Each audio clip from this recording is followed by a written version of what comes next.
This is a very special edition of Vintage Toy Freedom because I have something in my hands that defines vintage.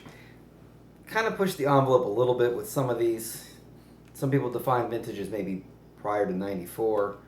I assume that's because that's when the original G.I. Joe line ended. If you're going back 20 years, that means 97.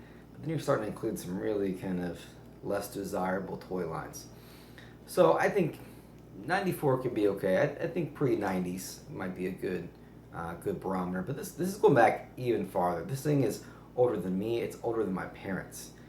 This is an old toy I found tonight at the Florence Antique Mall in Florence, Kentucky, and I was very excited about this and to share it with my audience. So this is an original Lingerie Lou, and she contains two costume patterns with sewing instructions. And you can see on the tag there, someone purchased her from the H.L. Green Company for 59 cents. On the back here, on her instructions, it's copyrighted 1952. So this thing is 65 years old. It's pretty old. That is pretty old. Almost as old as one of my grandmothers. So we have an original Lingerie Lou. I've since discovered there are other ones with like different hair colors. You might not be able to see, but they're different patterns like Polish, Maid of Honor, Scotch, Sweden. And so what I assume is that you would get this doll, you would have the sewing patterns, and then you could kind of make different clothes for her. So that sounds kind of fun. I mean, if that's something you're into. Obviously, she's busting out this package. This booth had 4 or 5 of these. This one was, believe it or not, the nicest package. There was another one that was pretty messed up. One was really messed up, and then one was loose. Just had kind of the sewing instructions. So, an original Lingerie Lou with 2 costume patterns and sewing instructions. 59 cents from back in 1952. And we're going to open it up. I mean, it's already pretty open, but here we go. Are you ready for this? This is pretty old. I mean, this is getting antique. I mean, I barely pulled that off. That's going in the trash. So here we have Lingerie Lou. Ooh, her hair is stuck to the... Yikes.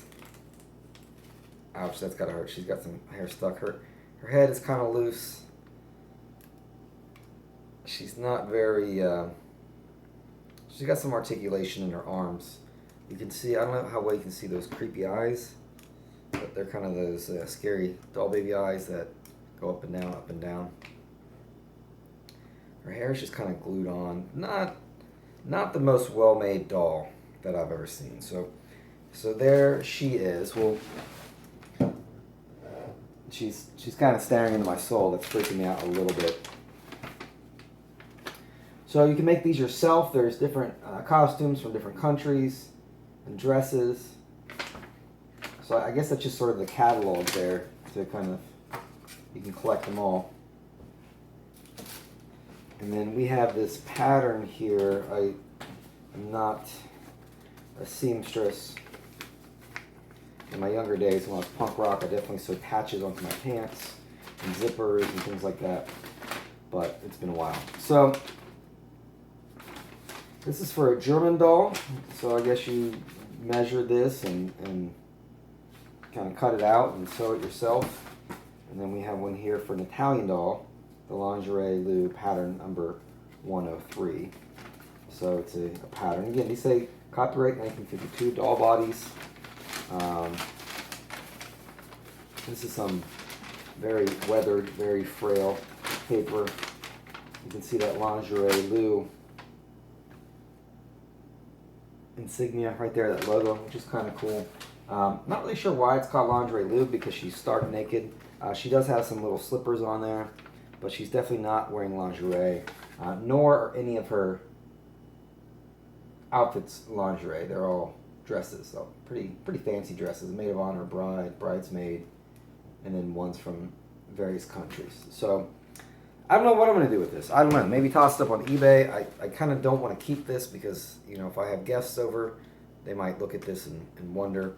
I mean, I could hide it in a box somewhere, but I'm afraid that I might wake up one day and she's going to be, you know, kind of on my nightstand staring at me, staring into my soul with those blue glass eyes that kind of flicker. So yeah, this is a weird one. I couldn't pass this up. Again, something from 1952. You can make your own dress. I mean, she feels a little nude right there, so maybe I can just there. Now she's a little bit more modest. So that's Lingerie Lou. Thanks for watching. This was a weird one. I don't know if I'll ever find something this old in a package to open that's considered a toy that I can get for. I got this for $6. So hopefully maybe, but I like to keep it weird. You know, I don't want to just stick with GI Joes and you know some of the Kenner lines and things like that. You know, this is an oddball. This is a real oddball. So so thanks for watching. Maybe in a future episode, maybe I might sew her a German dress or an Italian dress. If I actually have an antique, literally right over here, I have an antique sewing machine, sewing table. Actually, it's pretty cool. So maybe I'll figure out how to do that. I'll make her some dresses and I'll have an update. Probably not, but stranger things have happened. So thank you for watching.